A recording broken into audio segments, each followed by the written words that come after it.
some of you may remember the topic we did on drag racing, where Mr. Alex Roy said, you either win or you die. Well, that may not be entirely true for drag racing, but on August 22nd, Jason Statham's going to show us it is true in Death Race. You really do either win or you die, which is kind of awesome. And it's Tuesday, it's another episode of Garage419. Back on the program, finally, Mike Spinelli. Bienvenue. Good to see you, Matt. That was French, right? I was French, as a matter of fact. You were French? No, I'm half Syrian, half Jew. Let's get right into it. First of all, Garage419 Invitational Charity Pro-Am Go-Kart Race. Spinelli, you're going to be there, right? Absolutely, I'm definitely going. Cool. Well, we got to announce a new entrant in the race. We've gotten over 200 applications for this race, and it's getting heated. It's intense. So this week we're going to say Alex Serendich from Riverdale, Maryland. Welcome to the Garage419 Invitational. Nice. You will be driving with Jason Bannerman, former Skip Barber instructor and current Monticello Motor Club instructor. That dude can drive. I have been with him before. Cool. Now, the question of the week from last week is, what would you pay for a Porsche Panamera? Spinelli, what would you pay for one? A Panamera? Yeah, 6-cylinder Panamera. 6-cylinder Panamera. In the 60s? Yeah, that's about what I would probably pay too, although I would never buy the 6-cylinder one because I need big motors.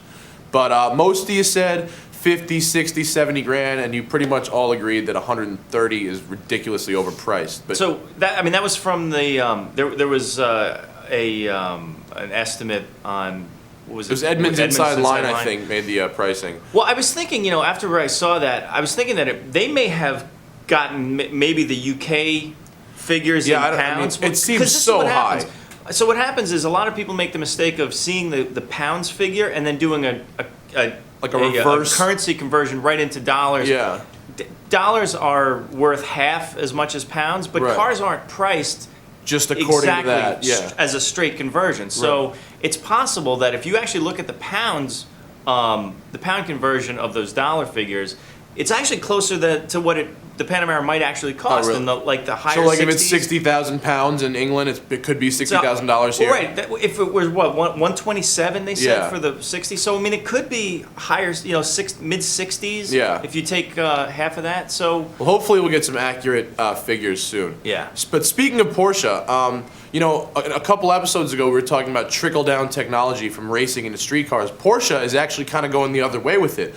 Their direct injection engines, which are coming out soon for their street cars, they just announced are moving up, trickle-up technology into the RS Spyder ALMS car.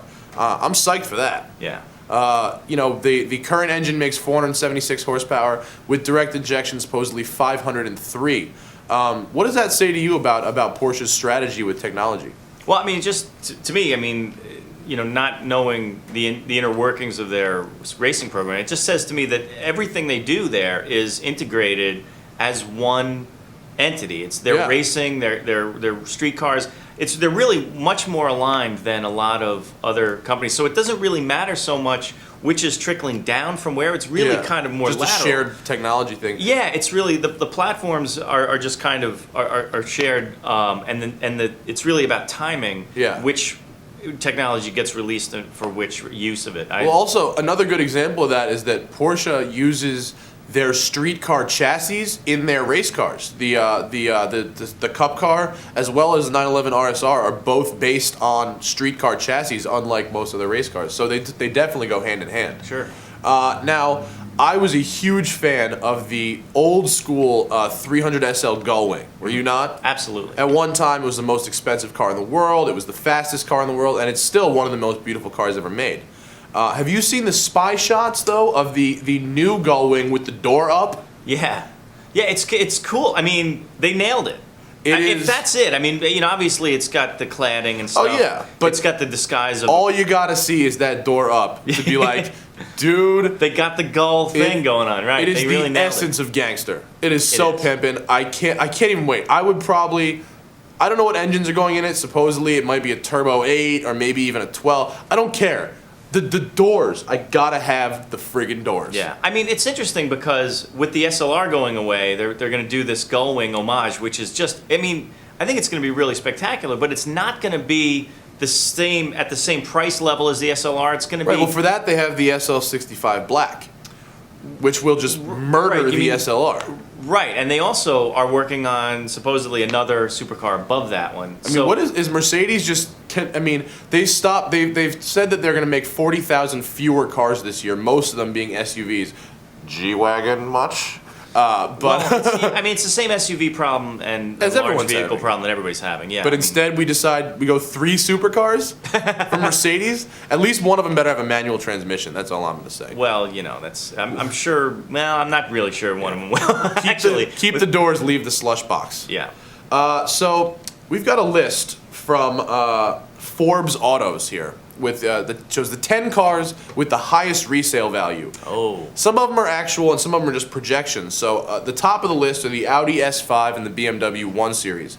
All right, that makes sense. Makes sense because there's not a lot of them around, and if you might even be able to make money on one. Oh, absolutely. I mean, there's been a lot of talk about the A5s and S5s. The people have ordered them and not been able to get the 08s. Yeah. So there probably aren't a whole lot out there. Yeah, so- and that's like the key to managing resale value is keeping supply and demand aligned. Yeah. In check. Because you're not making more than the market wants. Yeah. And the 1 Series is a spectacular car. It's brand new. I mean, I don't know how they can really figure.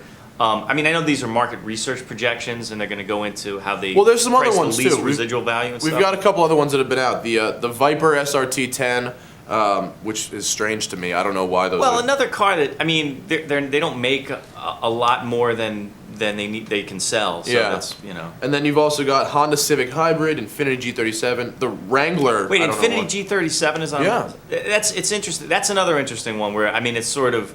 It seems like they make a lot of those though.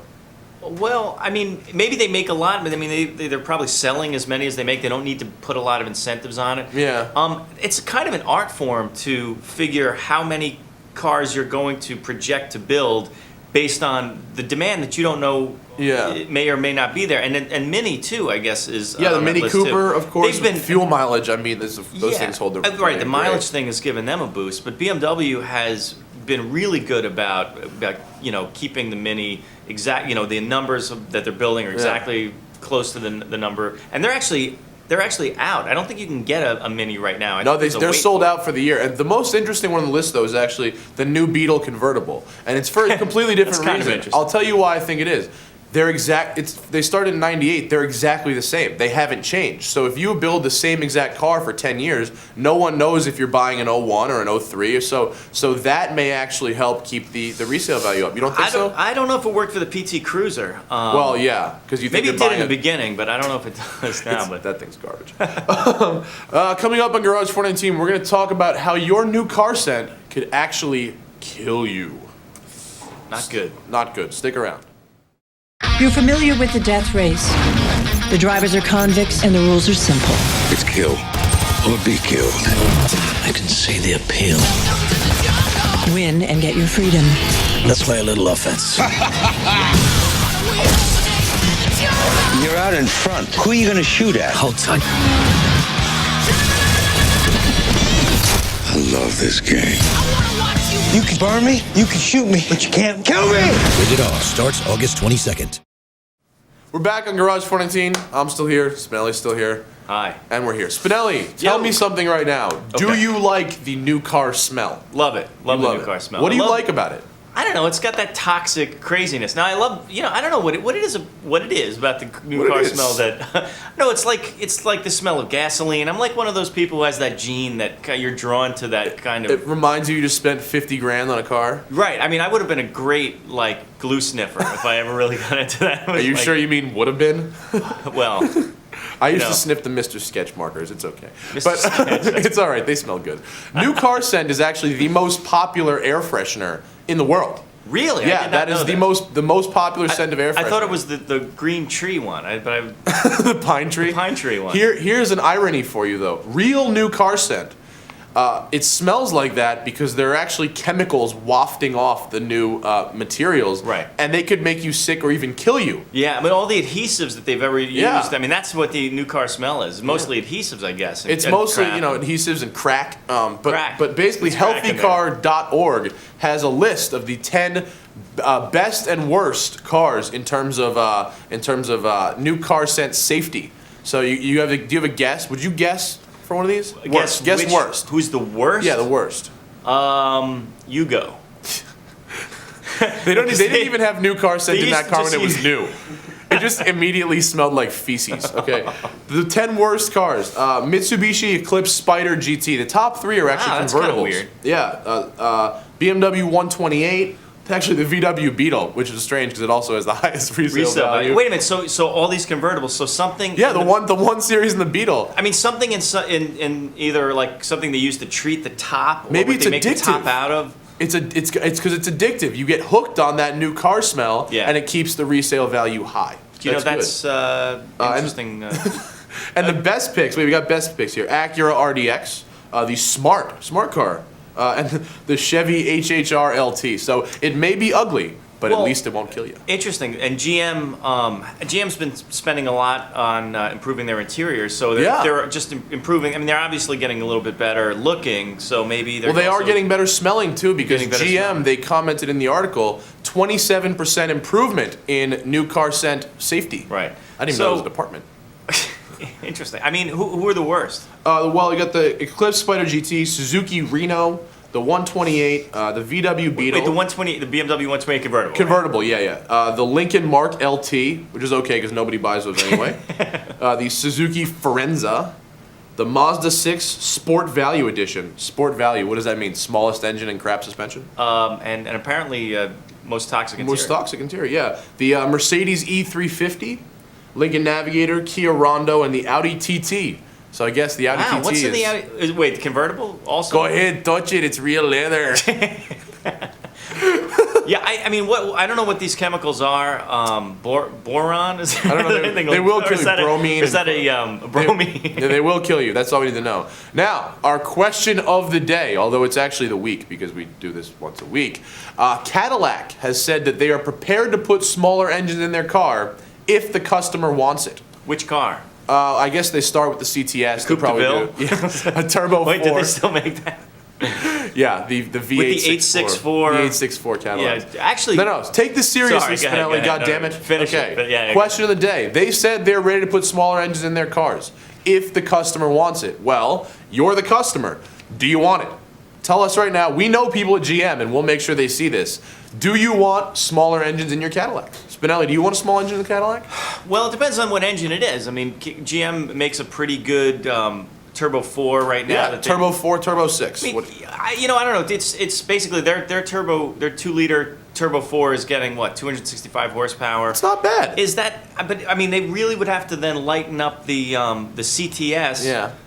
To get any decent performance out of that. I mean, the whole. I see the problem with Cadillac is that the whole idea of a Cadillac is that you want to be wafting down the street Exactly.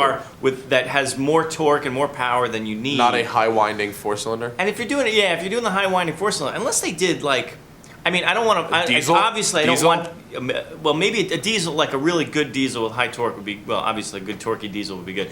But I mean, I was just thinking, like, you don't want Cadillac to bring back the Cimarron from the '80s, but maybe there's a place for a small, performance-oriented Cadillac. Maybe. But every time they try it, But they screw that up. Every time it's in the past, it's screwed up. I mean, I don't know. It's Anyway, let us know. Leave a comment. Do you want a smaller engine Cadillac?